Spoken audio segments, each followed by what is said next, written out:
Lahore is one of the oldest cities in the world. It was on the main road from Delhi to Central Asia. It's a cultural center. It's an ancient city. It was a city of gardens. And so I grew up going to one of the best schools in Pakistan, which was next to my house. And I played cricket in one of the most beautiful grounds in Pakistan, which was also close to my house. And my house was on the suburbs of Lahore. Where I grew up, it was like I was growing up on a farm.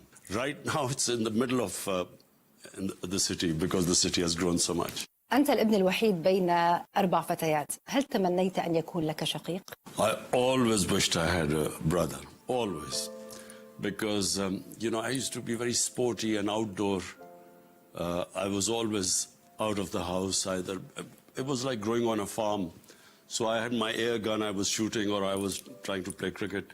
And so I really missed not having brothers. Sometimes I would force my sisters to play with them, but, they didn't want to play cricket.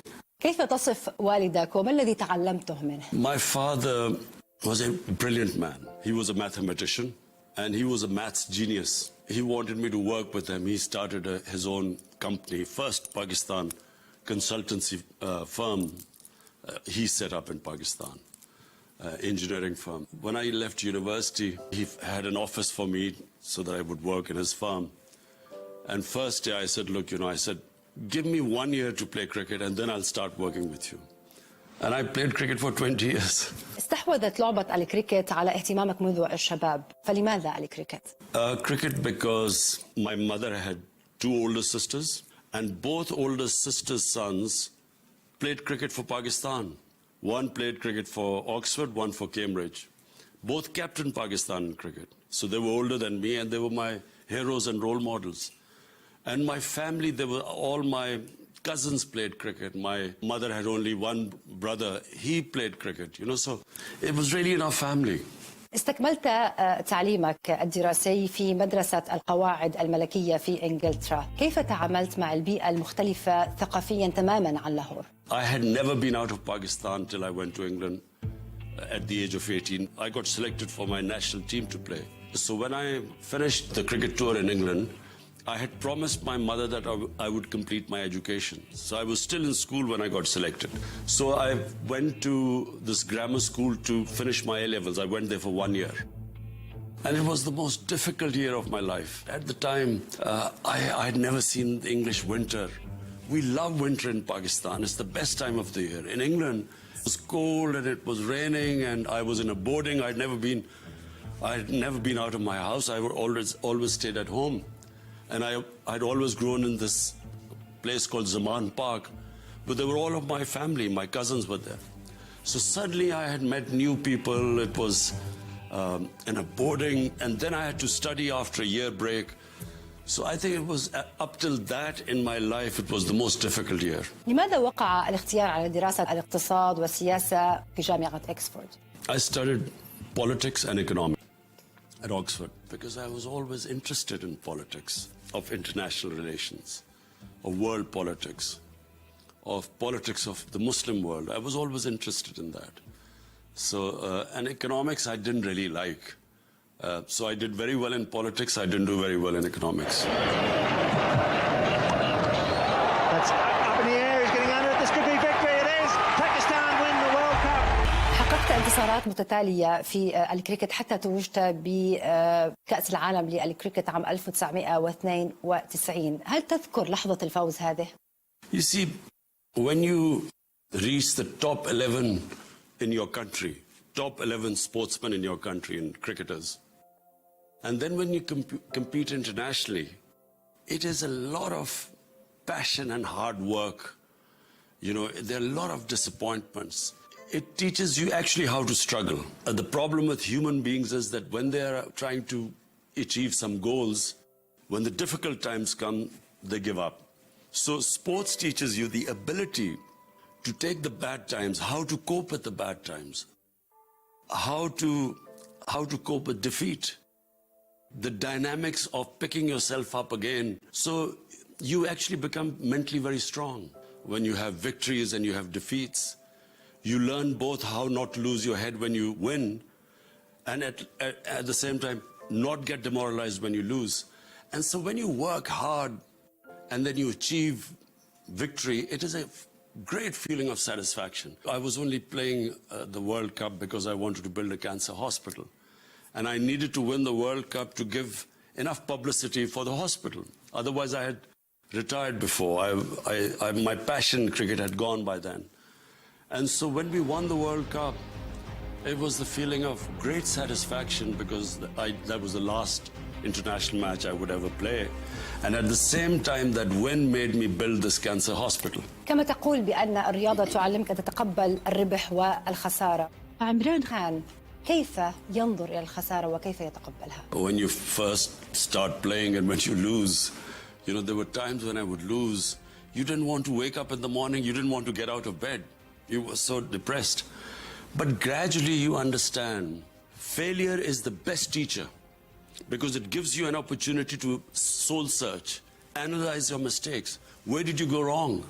And then you correct your mistakes. And then you struggle again and you work hard and you come back much stronger. So life goes in cycles. Life never goes straight up. You go up, but it is the ability, how far you go up is the ability to cope when you're down. So therefore, that became my principle in life. And politics, it became the same. I was building the hospital. It was a very difficult thing, to build a specialized cancer hospital. Yeah. I want to talk a lot about the hospital and your mother. Let me ask you this question. لماذا اعتزلت لعبة الكريكت في وقت كنت تتصدر فيه الساحة الرياضية؟ I had actually left 4 years earlier. But then the president of the country, he asked me to come back to play cricket again. Because I was at my peak.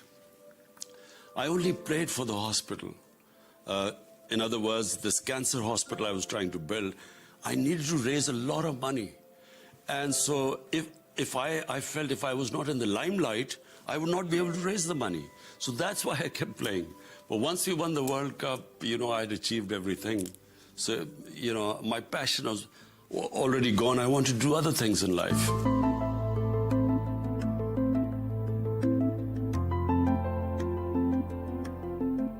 تحب والدتك كثيرا. ما هذا التأثير الذي تركته فيك لدرجة أنك سعيت بكل ما تملك لإنشاء مستشفى يتخصص بعلاج السرطان وهي التي ماتت بالسرطان؟ I was the only son. I had 4 sisters. And of course, mothers sometimes love their sons more even than their daughters. But she loved me a lot. And, I was very close to, I was closest to my mother. She died a very painful death from cancer. I saw her suffer a lot. And so, it made me realize that here I was a cricket star at the time, how expensive cancer treatment was. And I realized, how do poor people who get cancer, where do they go? Because I took my mother outside Pakistan for treatment, because there was no specialized cancer hospital in Pakistan.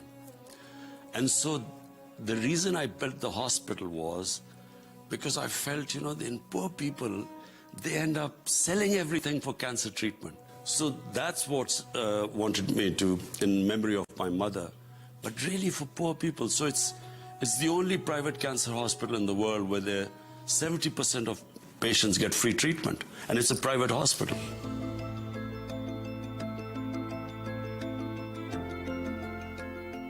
كيف حولت هذا المستشفى من فكرة إلى واقع؟ It was one of the most difficult things. If I had not learned how to struggle from cricket, I would not have been able to build the hospital, because there were very difficult times. There was so much money to raise that no one had any idea how to build a specialized cancer hospital in Pakistan. So I traveled everywhere. I met doctors in America, Pakistani doctors working there, and then I met my first cousin was working in America. He then helped me organize the hospital side. He's brilliant. He's a genius. So he helped the hospital side. I then raised the money. I changed myself to become a fundraiser. I was a very introverted person. I never, had much of didn't meet many people. I was shy. I became the biggest fundraiser in Pakistan. مقربون منك قالوا لي تغير كثيرا بعد وفاة والدته، تغير للأفضل. لو كانت والدتك اليوم على قيد الحياة ماذا كانت ستقول لك وأنت اليوم رئيس وزراء باكستان؟ She was very patriotic. You see, my mother and my father grew up in colonial India. We were we grew up where the British were ruling India and what is now Pakistan. And when I grew up, I was the first generation of Pakistanis who grew up in an independent country. So all I remember is that she was fiercely patriotic. She hated the idea that we Muslims, we were at one time such a powerful nation in the world, and then us sort of becoming, an enslaved nation. I guess she was such a proud person that she wanted Pakistan to be this great country, and my father, because both of them were, took part, they were involved in the Pakistan movement, for our independence. Do you miss her? Well, it's a long time ago when she passed away. And I guess because I built the hospital and it was such a struggle to build the hospital. It's called Sadqa Jariya. So when you build something where poor people get benefit and they pray, then the prayers go to her. من الرياضة إلى السياسة، ما الذي دفع بشخص يملك بريق الشهرة إلى الخوض في السياسة ودهاليزها المعتمة إن صح التعبير؟ Actually, it was after my mother died. I moved towards spirituality. And I started, change my direction. And it happens to people sometimes in their lives ask themselves these two questions. What is the purpose of existence? And what happens to us after we die? And when you soul search these two questions, it leads you to the spiritual world. So I was already moving in that direction. And after I built the hospital, I always felt that Pakistan should be a welfare state based on the state of Medina. The Medina state built by a prophet, sallallahu alaihi wasallam, was the first welfare state in the history of mankind. And the objective resolution of Pakistan was by our founding fathers that it should be a welfare state. So therefore, number one, I wanted Pakistan to be a welfare state, which it wasn't. And secondly, we were ruled by these two corrupt families. And I knew both of them. I knew Benazir Bhutto and I knew Nawaz Sharif. But they came into power and both of them were quite corrupt. They started making money. So corruption is something which destroys a country.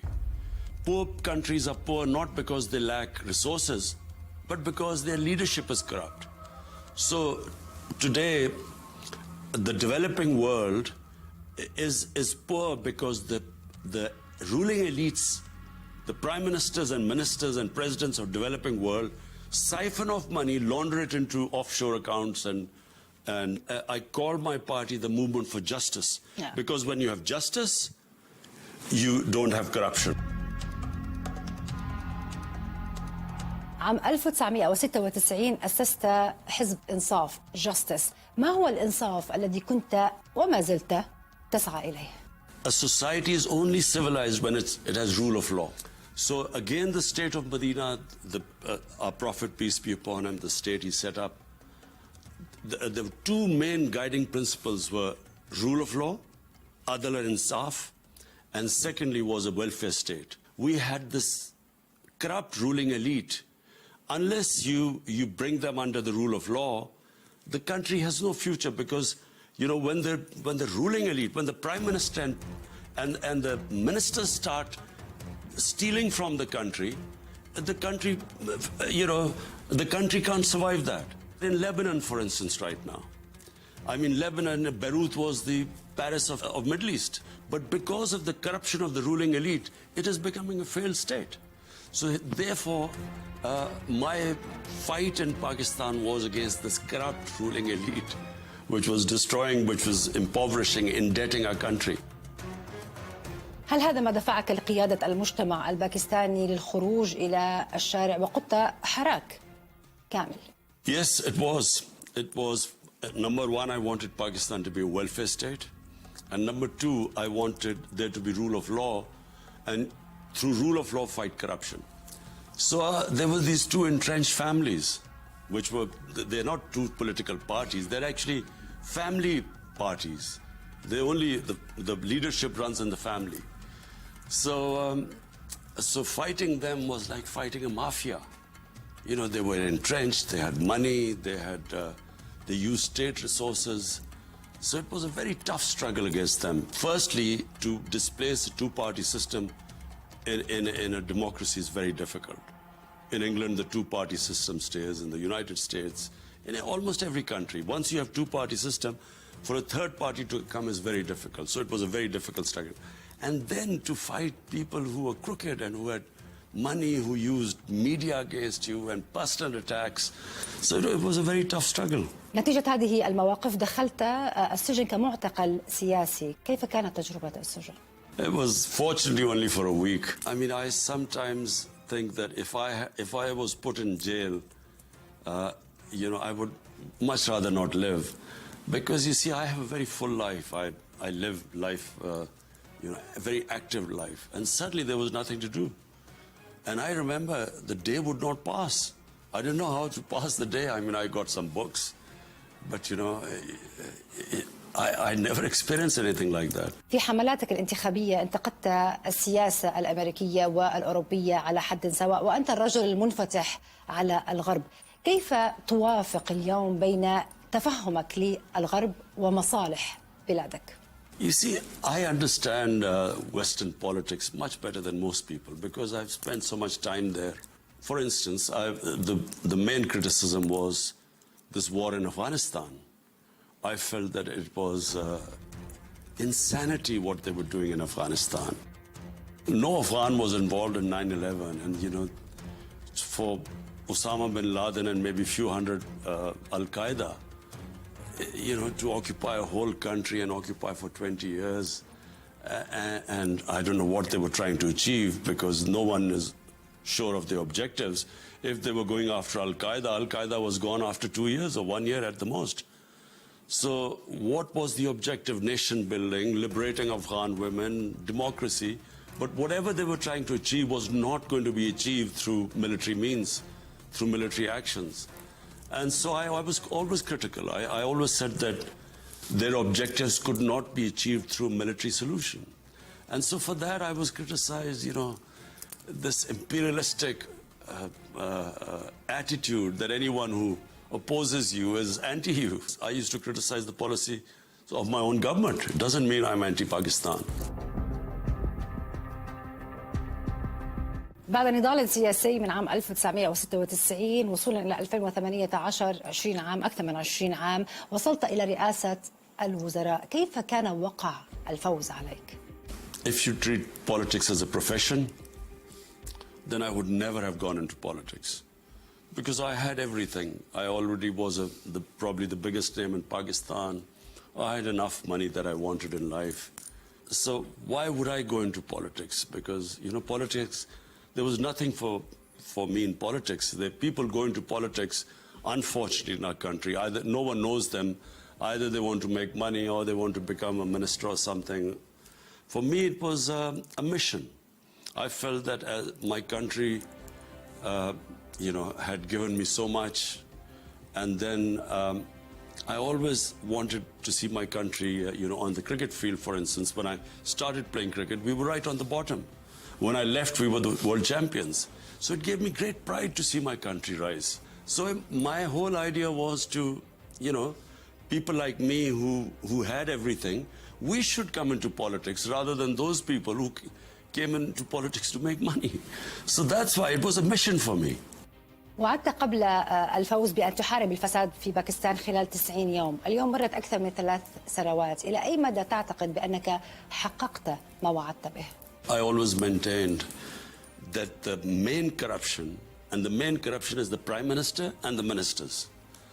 I said that would finish in 90 days. I think no one can point out to any corruption on the Prime Minister and his ministers. No one. And if any corruption on my own ministers came, I would be the first one to investigate. You know, we initiated a sugar inquiry where a couple of our own party members were involved. So if there's anyone who does corruption in my government, my ministers, I take action. I ask anyone to point out any corruption in our government. But of course, there are two types of corruption. One is the corruption which destroys a country of prime minister and ministers. But then there's a low-level corruption. That's much harder, because when a society gets used to corruption, when the government officers at low level get used to taking bribes, it takes a bit longer. And in our case, it's through automation we hope to eventually get rid of corruption, where there's less contact between the government officials and the people. And that's what, for instance, the tax collecting agency, that's what we're trying to do, to bring in automation. أغلب السياسيين في باكستان يعينون أقربائهم في مناصب حساسة بحجة ضمان الولاء، دعني أقول. أنت لم تقم بذلك. ألا تخشى أن يتآمر عليك من حولك؟ Our role model is our Prophet Muhammad sallallahu alaihi wasallam. His two great qualities were Sadiq and Amin. He was truthful and he was just. So when you're just, and that's the two essential qualities of being a leader, then you have to appoint people on merit, not because they are your friends, not because they are your relatives, because they deserve to be in the position. And if you look at the successful Western democracies, the leaders are honest, they are truthful, and they are just, and they award merit. So it's only when countries degenerate, when they have, poor leadership, when they don't have strong institutions, that they bring in their relatives and they bring in their friends. المعارضة تتهم سياستك الاقتصادية بالتخبط والفشل في تخفيف معاناة رجل الشارع. بماذا ترد على هذا الاتهام؟ We inherited the most difficult situation that any Pakistani government has ever faced. We had the highest ever debt. We had the highest ever fiscal deficit of a current account deficit, were the highest in our life, the biggest deficits. So when a country is in that situation, it takes time for the country to recover, because basically you're trying to increase your income and you're cutting down your expenditure. So when you have this huge deficit, your expenditure is more and your revenues are below. So by the time you raise your revenues and cut down your expenditure, it takes time. We were doing very well. Then came COVID, and COVID-19 has affected the whole world. Pakistan, according to The Economist, is a number 3 country which best recovered from COVID. We dealt with the virus as well as our economy, so we navigated the best. But then now we have the strange situation, highest ever commodity prices. Oil has doubled. All edible items which we import, like edible oil, like wheat, like lentils, which all of them have gone up. Freight has gone up. So it's an imported inflation which we have, which is where, not just Pakistan, all economies in the developing world are struggling with it.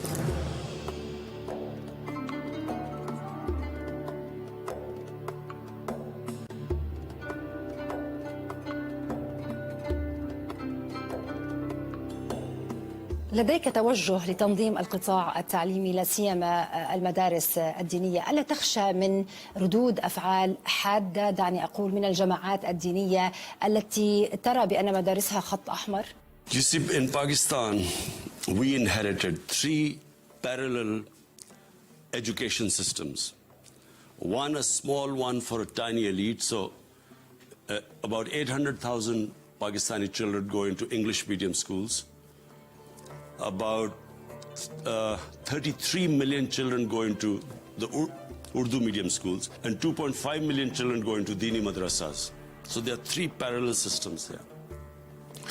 And so what we are trying to do is to bring them closer, have one core national curriculum. So we are trying to, Dini madrasas, we are trying to help them, and with a consultation, add more syllabus there so that their children can also become part of the mainstream. And the English medium schools, we are teaching them Urdu. And basically everyone, we have a core syllabus up till class 5. So we have a unified system of education. And it's been difficult because, you know, for 70 years, this three-tiered system has been going on. But I think there's a consensus in Pakistan that, like everywhere in the world, we need a core curriculum to be the same. تم تصنيفك أكثر من مرة بأنك واحد من أبرز 500 شخصية مسلمة في العالم وأكثرها تأثيراً. كقيادي مسلم، هل لديك أي استراتيجية لتوعية الغرب حول الإسلام الحقيقي؟ The problem with Muslim leaders is that they have never actually tried to explain Islam in its true essence to the Western countries. And therefore, when Islam gets maligned, there's propaganda against Islam, there is not a proper intellectual response from the Muslim leadership. So therefore, we have this phenomenon of Islamophobia, especially after, for instance, 9/11. There was no response from the Muslim leadership because terrorism has no relation to Islam. In fact, terrorism has no relation to any religion. When you say Islamic terrorism, it brands all Muslims. People can't tell the difference. How can an ordinary person in the West, how can he tell the difference between a radical Muslim and a moderate Muslim? So these terminologies actually cause Islamophobia, and unfortunately the Muslim leadership never explained it to the Western countries or the United Nations or to the European Union. As a result, Muslims in the Western countries have suffered from Islamophobia. في ظل تقاعس القادة عن تصحيح هذه الصورة، كيف ممكن أن يكون هناك حلول فعليا لحالة تصاعد الإسلاموفوبيا هذه؟ It has to be a joint response. It has to be a response by all the Muslim leaders, and we have forums like the United Nations. You have the United Nations General Assembly every year, where all of them can have a joint response. That's when it will make a difference. So just Imran Khan alone is not going to make that much of a difference. When we all get together, and all we have to do is make them understand that we have a completely different approach to religion than the Europeans or the Western countries. They get surprised when they insult our prophet or they make fun of our prophet. They get surprised when we react because they themselves don't treat religion like we do. So all we needed to do was to make them understand that for us, when anyone insults or ridicules a prophet, it is the most painful thing for Muslims because he lives in our hearts and they cause us a lot of pain. But they don't know this. You as a leader, did you try to do that? Oh yes, in the United Nations, in my first address to the UN Assembly, I said this. I explained to the Assembly that, you know, Prophet Islam is the most revered figure for us. We love and respect him. And we cannot bear him being insulted. Just like, for instance, the Jews. I mean, Holocaust for them is a very painful subject, understandably. And, you know, they don't like anyone even misinterpreting or having another version of Holocaust. They find it very offensive because it's painful for them. So the Western countries are very respectful. The way they treat Holocaust is with great sensitivity. We want them to treat, when they talk about our Holy Prophet, with the same sensitivity. But that can only happen if we as heads of Muslim state all together bring this up and make them understand this.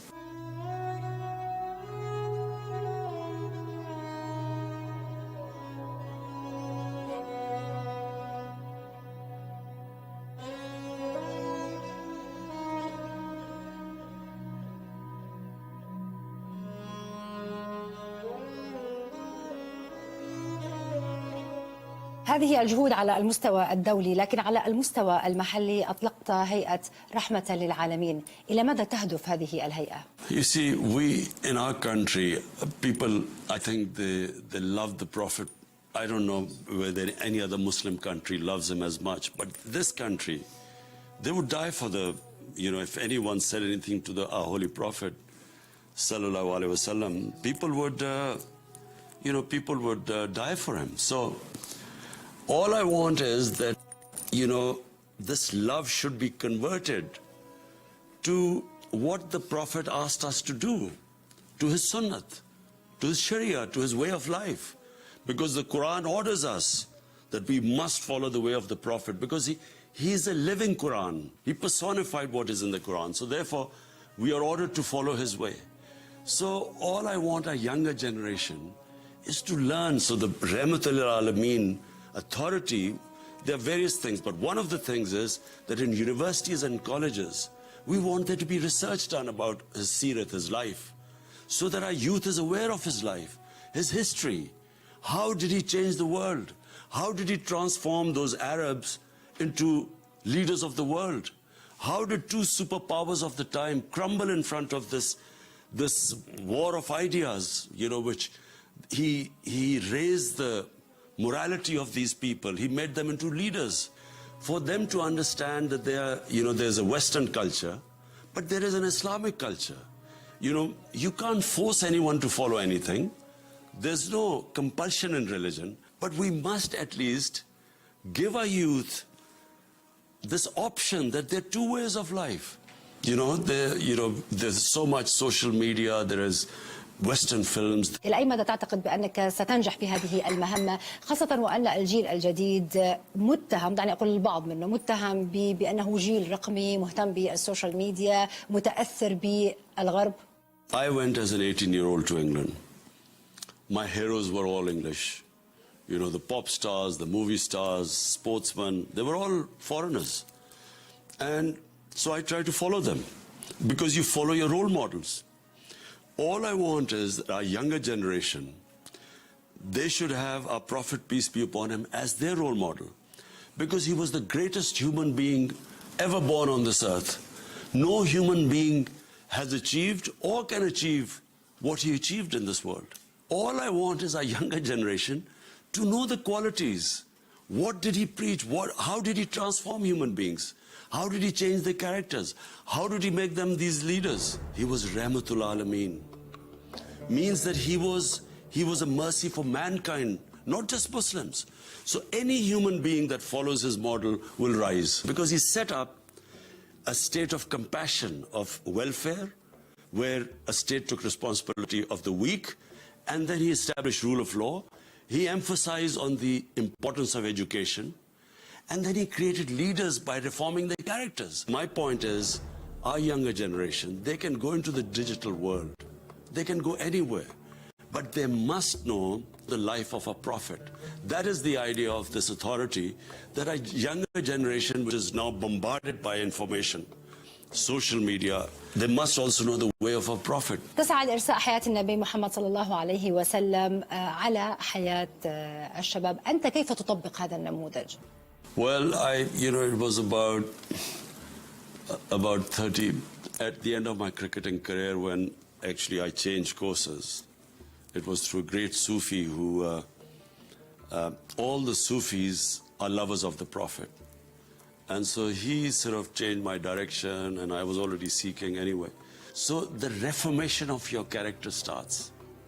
The moment you change your directions and you make the Prophet your role model, so then you start reforming yourself. It's not like a button you turn on and off. It is a constant reformation of character. So when you pray 5 times, all you ask is, you keep asking Allah to show you the way of those he has blessed, and he's blessed our Prophet most of all.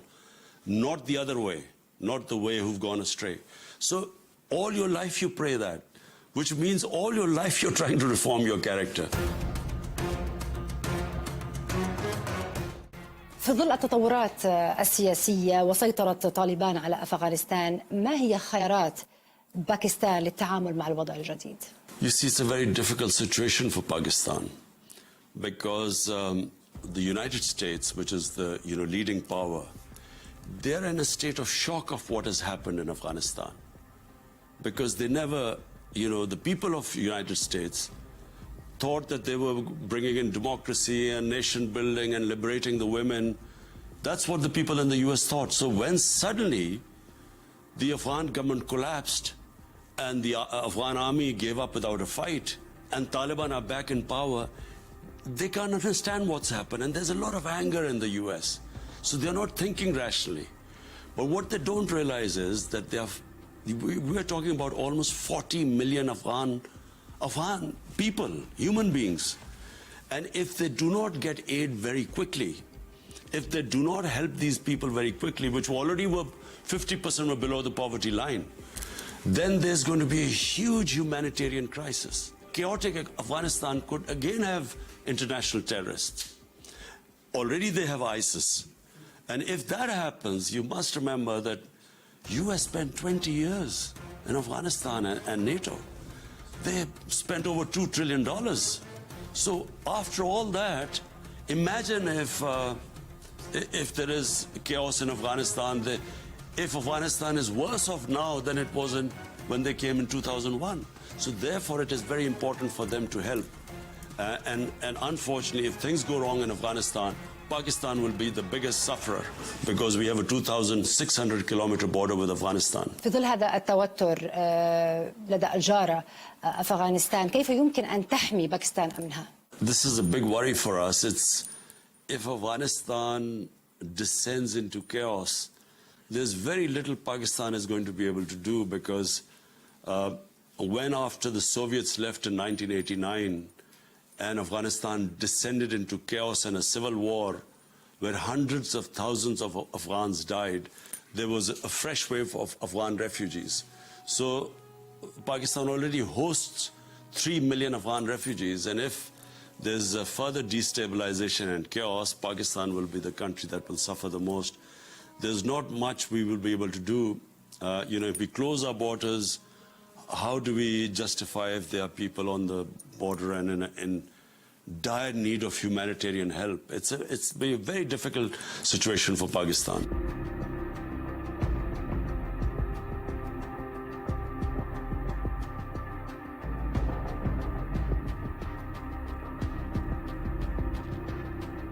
تحاول باكستان كسب تأييد الدول الإسلامية والعالم حول قضية كشمير. إلى أين وصلت هذه المساعي؟ We have raised it internationally. What is happening in Kashmir is the worst violation of human rights and in a violation of international laws, violation of the United Nations Security Council resolution. 8 million people are living in an open prison, and there are about 900,000 Indian troops which are keeping them in this open prison. So we have raised it on every forum. We have raised it in the OIC, and we've spoken to Muslim countries, but Muslim countries everyone has their own independent relationship with India, so we can't expect much. But we as Pakistan feel it's our duty to raise this issue on every forum, the issue of Kashmir. بالحديث عن العلاقات الباكستانية الهندية، شهد تهديد من وزير الداخلية الهندي بأن الهند قد تقدم على قصف مناطق انتقائية، دعني أقول، في باكستان. ماذا لو صدقت نيودلهي؟ كيف سترد باكستان؟ If they do any strike in Pakistan, Pakistan will respond exactly the way Pakistan responded in February 2019 when they did a strike in Pakistan. Pakistan will have to respond. It is this fascist BJP government in India, which if it does that, which it did before too, then it risks two nuclear armed countries coming face to face. Only mad people can think of this, the two nuclear armed countries coming face to face. People of India are more sensible. Unfortunately, they're being ruled by fanatics.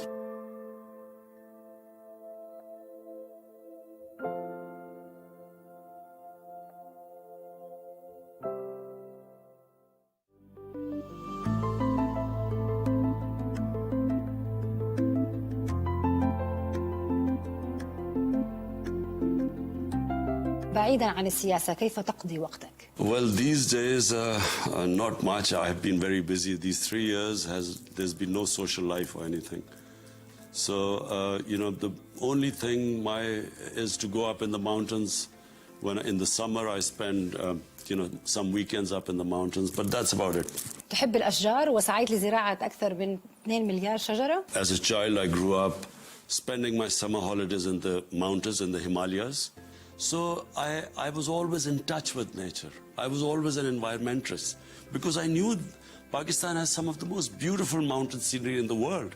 I've been everywhere in Switzerland and in Austria, but nowhere do you have the beauty you have in the Pakistan, in the Karakorums, in the Himalayas, in our mountain ranges. I always thought that the environmental degradation by our governments, allowing our forests to be cut, trees to be cut, and our environment destroyed, wildlife disappearing. So I always thought if I ever got the chance, I will start again reforestation in this country, and so that our wildlife comes back. And so that's why we started this huge, ambitious 10 billion trees tsunami, we call it, we're planting. We've already planted 2.5 billion trees. ما شاء الله. ترتدي في كثير من الأحيان الزي الباكستاني، ما الذي يعنيه لك؟ It means that I'm a prime minister of a country when over 90%, 94, 95% of the people wear these clothes. So who am I representing? Am I representing these vast 90% of the people or a tiny sort of westernized elite? And I consider myself, a Pakistani of my people. And I think they don't want to see their leader not representing them. We have this colonial hang-up, unfortunately, in ex-colonial countries, where the elite always wanted to look like the colonialists, so they used to ape them. It's what my people wear, although I'm very comfortable with Western clothes too. But, since the Prime Minister represents his people, that's why I wear my Pakistani clothes. أصبت بكورونا، كيف كانت هذه التجربة؟ Well, my wife and I got it, both of us at the same time. And so it was 5 difficult days, where we slept a lot because you don't have any energy in you. But I was, 7th day I was working again. But I was still weak. It took me about 8-9 days to recover. رفضت إغلاق البلاد في فترة كورونا، ما السبب؟ For simply one reason, that I wanted to know if I shut my country down, what will happen to the daily wages? What will happen to the informal workers who have to work every day to have money to feed their families? So if I shut the economy down, what will happen to the taxi drivers, to rickshaw drivers, to the ones who have stalls where they sell to feed their families? So I did not want to crush the poor. And that's why we came up with smart lockdowns. Just in certain areas, we used to lock them down. But I could not bear. They would die of hunger. So you're trying to save people from corona, but kill people from hunger. I was not prepared to do that. ما هو العنوان الذي قد تختاره لتلخص تجربتك في هذه الحياة؟ I don't know. I guess someone who was very fortunate, privileged. Allah was very kind to me. He gave me almost everything I ever wanted. So in return, I feel it's my duty to do my best for fellow human beings. And I try my best. That's it. أنت قدوة لعدد كبير من الشباب في العالم العربي والإسلامي، وهذا الشباب بعضه محبط، البعض يعاني من البطالة، من شؤون معيشية صعبة في بلاده. ماذا تقول للشباب العربي والمسلم؟ You see, we human beings are God's greatest creation, Ashraful Makhlukat. And most of us don't realize how much potential Allah has given us. Because we have very small ambitions. We have very limited material ambitions. Designer clothes and fast cars and, We are as big as we think, as big as our dreams are. So, to the Muslim youth, I would say have big dreams. Think of yourself, the bigger you think, the higher you will get. And the dreams should never be material. Because if you If anyone thinks that happiness lies in making a lot of money, they will never find happiness. Happiness lies when you serve other human beings. Happiness lies when your soul is happy and your soul is connected with Allah. And so when Allah is happy, you're happy. And He is happy when you help as human beings. All the great people in this world always thought above themselves. You know, they like a prophet. They didn't come into the earth to make money and build big buildings. They came for other human beings, and that's why they are still loved.